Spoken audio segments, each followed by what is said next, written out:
Hello, welcome to our podcast, Ways They Should Go, episode 27. We're talking about the priesthood and how that works out for us as parents. So what we do in this podcast is we take the Sunday school lessons from our church, First Baptist Church Ozark, and apply them as parents. My name is Chris Evans. I'm a substitute teacher here at First Baptist Ozark. I'm Jeffrey Wolford. I am the pastor of adult discipleship here at FBCO. Yeah. So we're just going to dive right into it.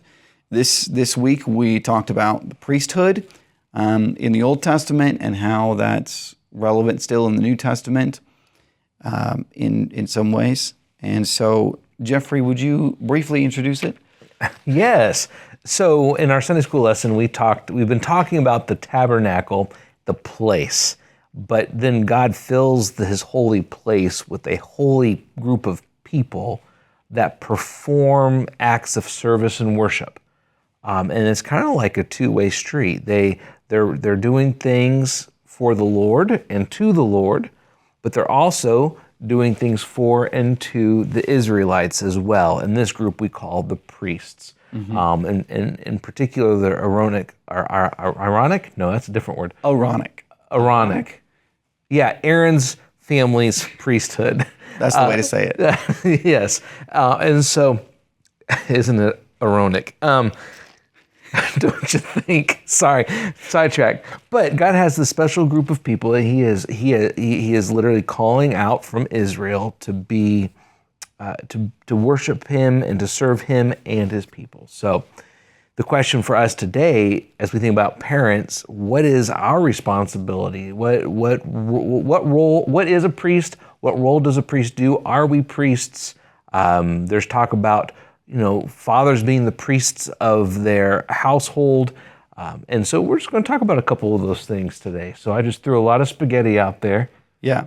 So first, let's just briefly talk about some of the roles that the priests had, what they were and what they did.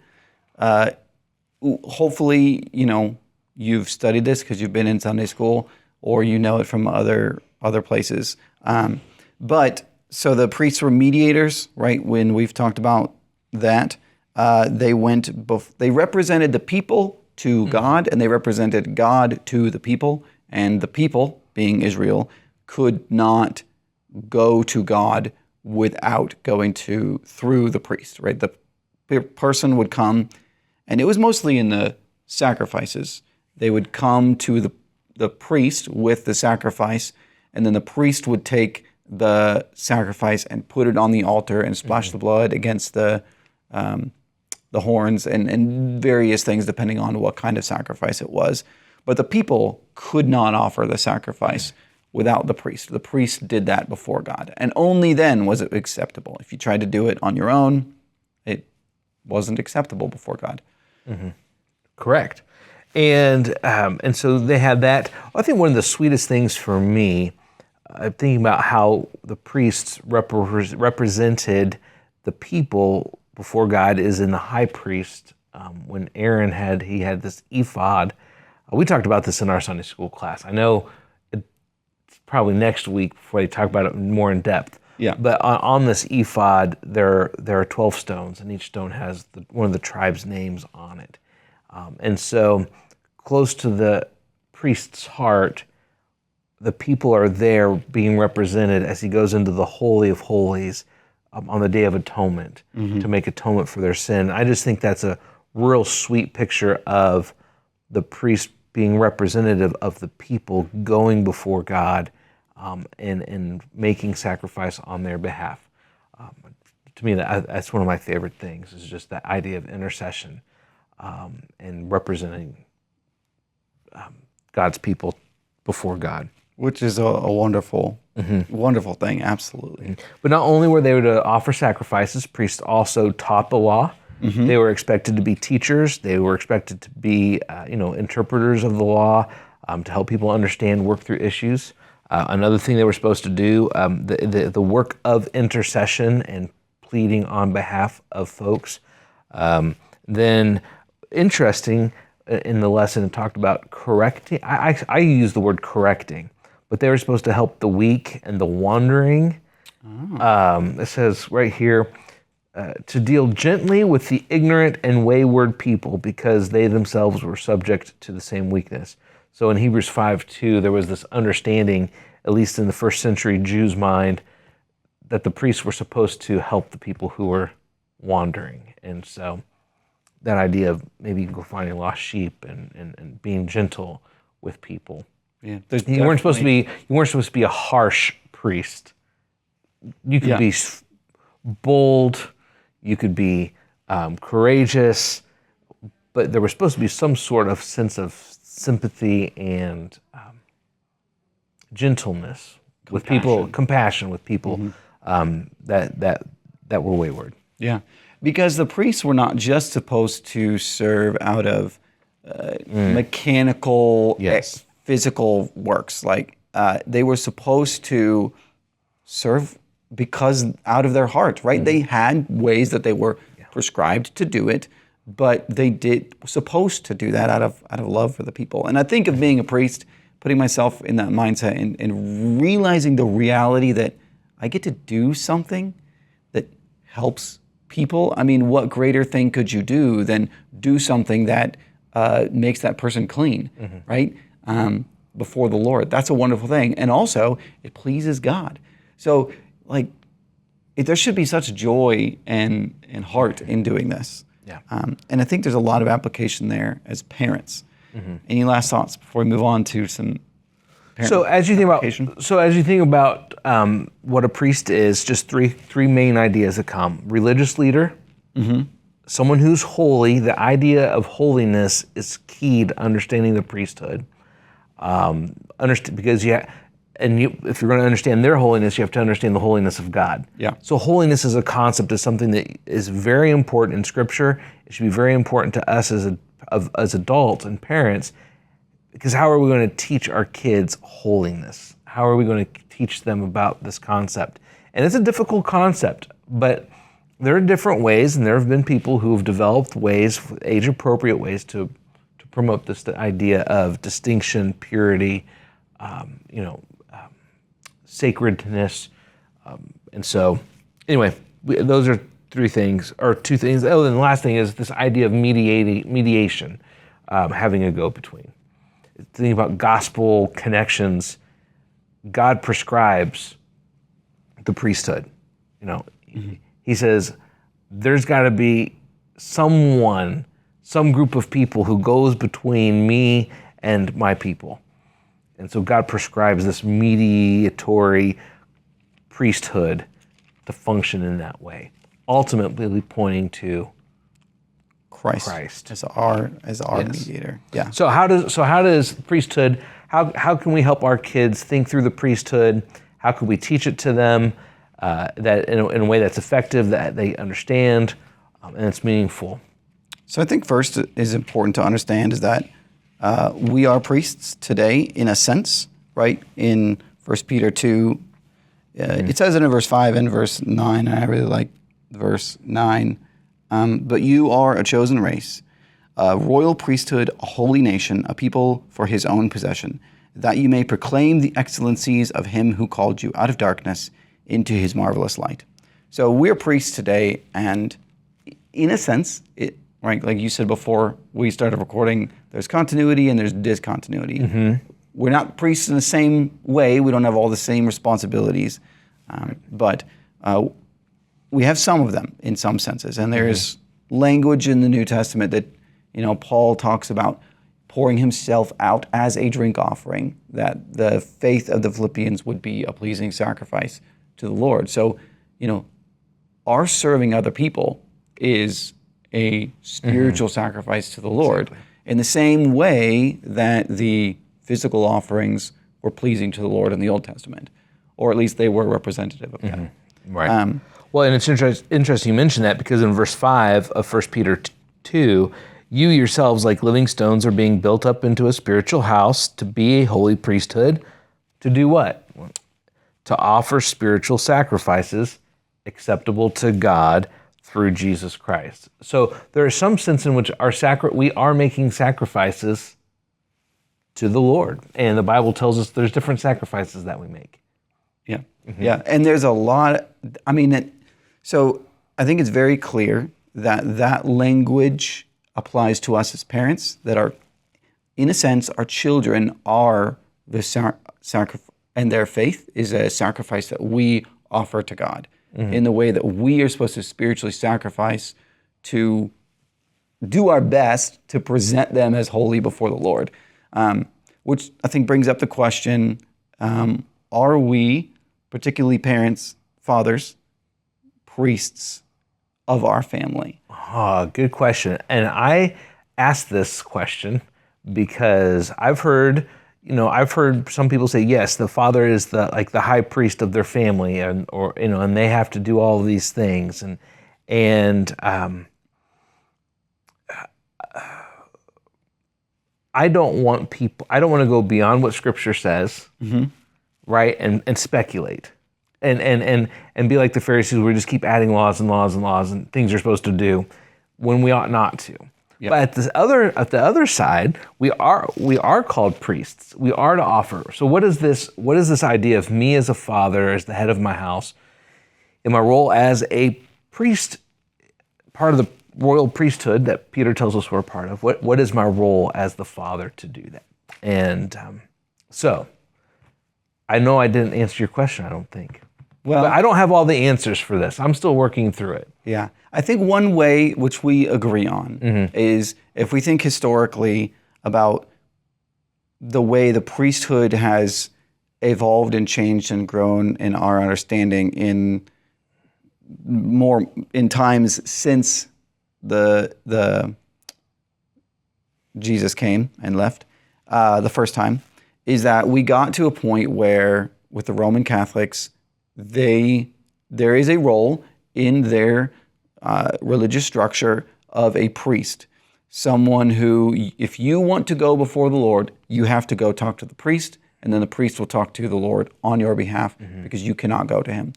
And they also say you can pray to the saints, and then the saints will go to God on your behalf. But again, you cannot go before God. And I think if anyone is trying to say the father is that role for their children, in that their children can't go to the Lord on their own, but that they have to go to their father, who can then, their physical father, who goes to the Lord on their behalf, and they can't do it otherwise, certainly we're saying that's not the case. That is unbiblical. The Bible clearly says, we've read 2 verses that say it now, you are all a priesthood. If your child is saved, they are a priest, just like you are. So we want to be clear about that. But just as you said, we don't want to take it too far or not far enough in our role as parents, right, and training our kids in the ways that they should go. Because, going back to the roles of the priest, we said one of them is teaching. So you think about Ephesians chapter 5, or is it 6? Fathers, bring up your children in the admonition of the Lord. So that would be a priestly function that fathers are specifically mentioned in Ephesians 6 to do. Yeah. So that's just one thing. In Job chapter 1, Job is seen making sacrifices for his children for the purpose of having their sins forgiven. So how does that apply to us today? I would not say go out to your backyard and build an altar and start slaughtering sheep. Please don't do that. I'm sure if you have an HOA, that would definitely not be kosher. Like the city would get involved if we were in the city too. Exactly. But however, I believe that shows at least a picture of us. So we should be concerned about these things. We should be concerned about our children's lives and pray for them. Jesus on the cross says, Father, forgive them. They don't know what they do. I think there's a pattern of even praying that God would have mercy on our kids. And I'm convicted about that because sometimes I want that to be squarely on their shoulders. But in a priestly role, interceding, praying, God, be merciful to them. Yeah. Forgive them of their sins.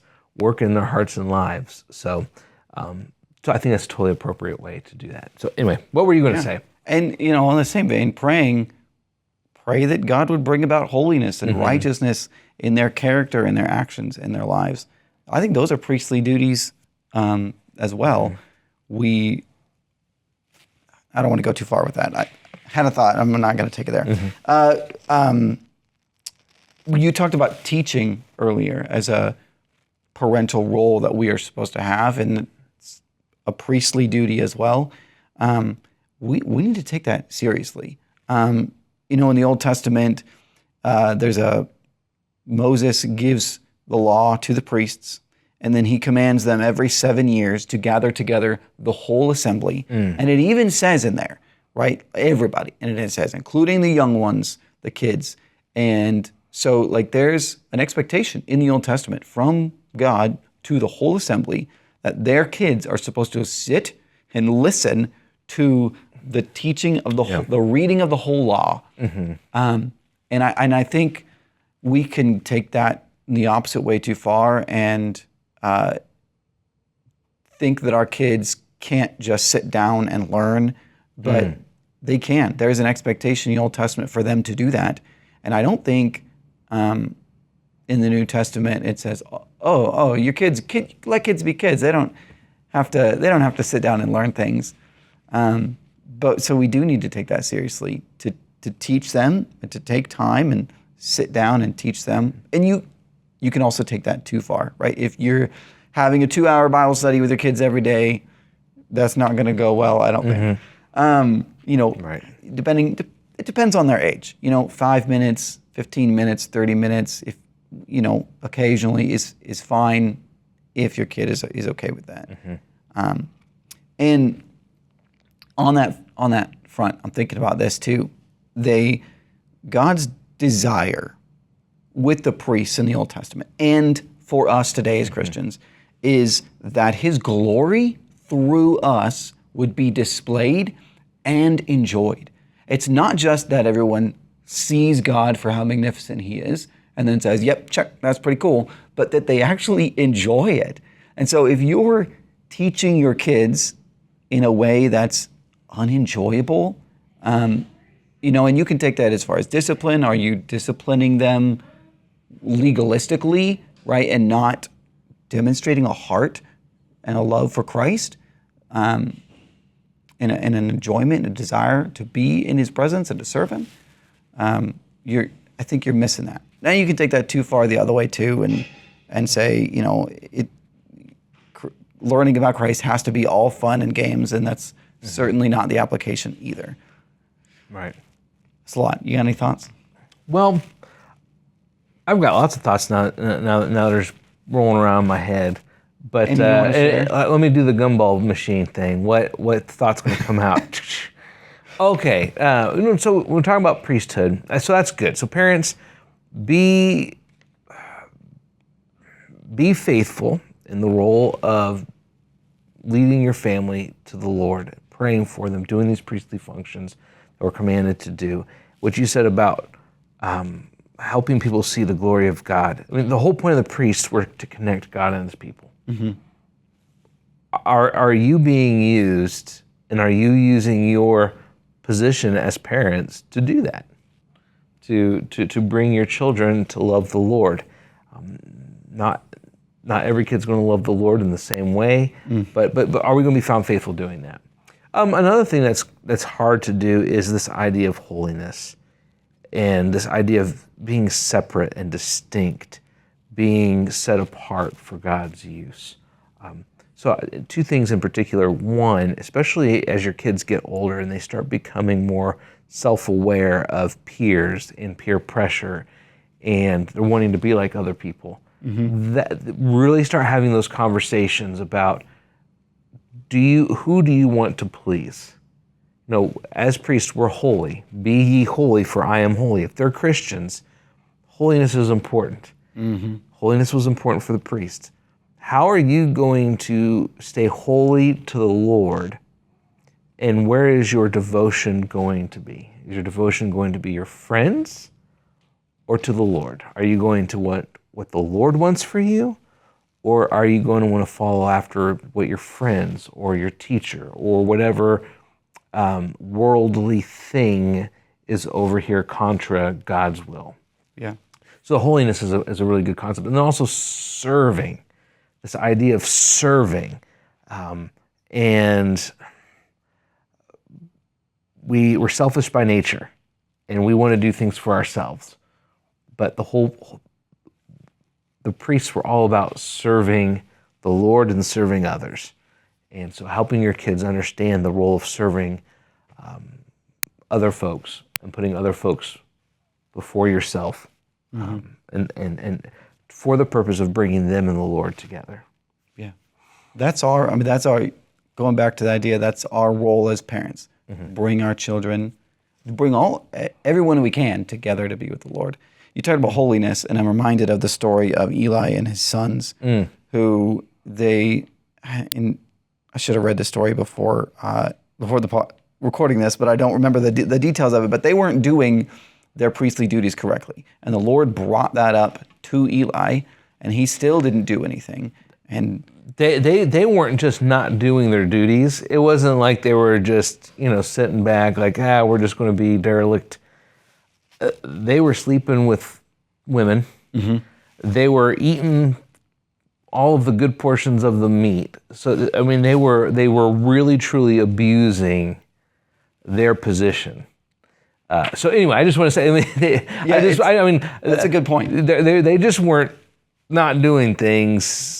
They just weren't lazy. They were scoundrels, dirty, rotten scoundrels, some might say. Yes, but God's final act on that was He killed the whole family, right? Not all at once, right? Well, yeah. So the word came through Samuel that your two sons aren't going to make it through the battle, right? And then the battle happens. They die. Word comes back to Eli.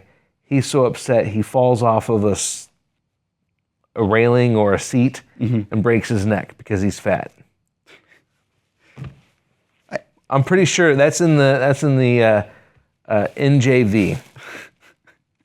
Tell us what that means. That New Jeffrey version. That's what I thought. Yeah.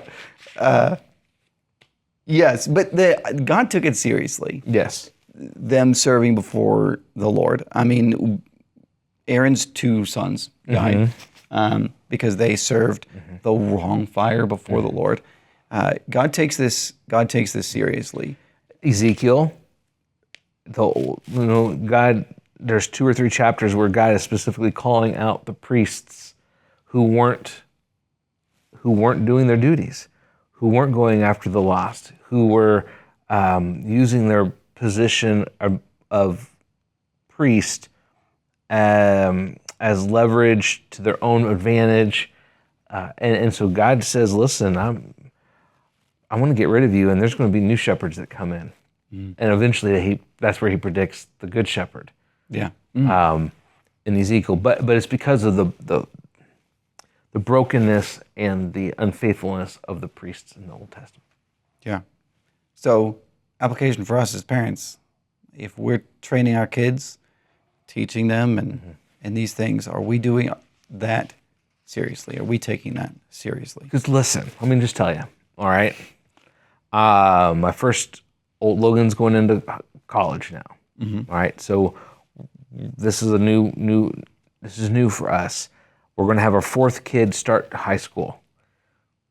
And if there's one thing I've learned over the last 4 or 5 years, if you're not teaching your kid, if you're not praying for them, if you're not teaching them, if you're not spending time with them, the world is. Somebody is. Somebody is. And it's the world. And that's why church is important. That's why personal family devotions is important. Good friends are important. So though we are priests and we have the responsibility as parents, make sure there's other godly people to help, because it is a community effort in the covenant people of God. But just make sure that, and then this is another rabbit trail, but guarding your kids, just be careful not to give them too much freedom in social media and electronics, because I heard this just a couple weeks ago. That's why it's fresh on my mind. When you hand your kid a smartphone or a tablet and you let them keep it and they use it, and they go on YouTube or they go on Instagram and they go up to the room, it's like you allowing strangers to come into your house and influence them behind closed doors. Not a good plan. It's not a good plan. Now, they will hate you for this. I'm just going to let you know your kids will hate you for this. But as priests, protect your kids as well. It is easier to keep them from it longer than it is to give it to them and then take it away when it becomes a problem. Mm-hmm. And set up clear rules on that. And I'm just saying this because the role of priests was to help people, bring people to the Lord. Mm-hmm. And you want to do that, and just be careful who you're letting into your house via TV, social media, streaming services, all those things. And that's acting as priests of the world. And that's true except for us, right? As we set examples, what kind of movies do we choose to watch with our kids? What kind of entertainment do we find ourselves using? I was listening to somebody, John Piper's podcast, Ask Pastor John, I think it's called, but he was answering this question from this lady about, I can't remember all the details, but like so many of us, and I'm certainly among these people, just default to watching TV or playing video games to relax in the evening. And if that's what I'm doing, I'm just letting the world in, letting the world control my thoughts for that time when I just sit back and be like, it's going to be on and I'm going to watch it and engage with it.